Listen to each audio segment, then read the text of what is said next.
வணக்கம் தமிழ் மக்களே. நேற்று மக்கள் நீதி மய்யம் தலைவர் திரு கமல்ஹாசன் அவர்கள் பாராளுமன்றத்தில் பேசின பேச்சு இன்னைக்கு தமிழ்நாடு பூரா பரபரப்பாக பேசப்படுது. திரு கமல்ஹாசன் அவர்கள் நேற்று பாராளுமன்றத்தில் ஜனாதிபதி உரைக்கு நன்றி தெரிவிக்கும் விவாதத்தில் தன்னோட முதல் உரையை நிகழ்த்தினாரு. அவர் பேசின விஷயங்கள்ல சில முக்கியமான பகுதிகளை பார்க்கலாம். அதாவது அவர் என்ன சொல்றாருன்னா, அரசு நிரந்தரம் அல்ல. அதாவது ஜனநாயக நாட்டில் அதிகாரம் நிரந்தரமான விஷயம் இல்லை.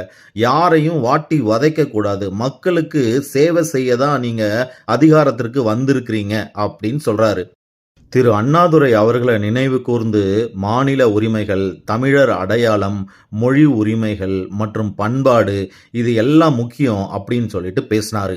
வாக்காளர் பட்டியல் குளறுபடிகளை பத்தி பேசும்போது ஸ்பெஷல் இன்டென்சிவ் ரிவிஷன் மூலியமா தமிழ்நாட்டில் ஆல்மோஸ்ட் 1 கோடி லிவிங் டெட் ஓட்டர்ஸ் ஆகிறதுக்கான அபாயம் இருக்கு அப்படின்னு சொல்லியிருக்கிறாரு.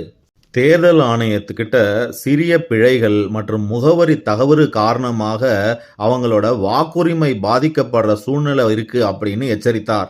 அது மட்டும் இல்லாம ஜென்சி தலைமுறையினர் எல்லாத்தையும் கூர்ந்து பார்த்துக்கிட்டு இருக்கிறாங்க. அதனால சிறப்பான ஜனநாயகத்தை கட்டமைக்கணும் அப்படின்னு சொல்லி வேண்டுகோள் விடுத்தார். இதை எல்லாத்த விட ரொம்ப முக்கியமா திருமதி நிர்மலா சீதாராமன் அவர்கள் தமிழை வைத்து பிச்சை கூட எடுக்க முடியாது அப்படின்னு மேற்கோள் காட்டி பேசியிருந்தாரு. இத வன்மையா எதிர்த்து பேசின திரு கமல்ஹாசன் அவர்கள், தமிழ் பிச்சை எடுக்க உதவாது, தமிழ் திருடவும் உதவாது, அதுபோல் தமிழன் பிச்சை எடுக்கவும் மாட்டான், அதுவும் உங்களிடம் பிச்சையை ஏற்கவே மாட்டான், நீங்கள் வேண்டுமானால் ஹிந்தியில் பிச்சை எடுங்கள் அப்படின்னு சொல்லி பதிலடி கொடுத்திருக்கிறாரு. திரு கமல்ஹாசன் அவர்கள் பாராளுமன்றத்தில் நிகழ்த்தின உரை தான் இப்போ சமூக தளங்களில் பெரிய பேசு பொருளாக ஆயிட்டு இருக்குது. நன்றி மக்களே.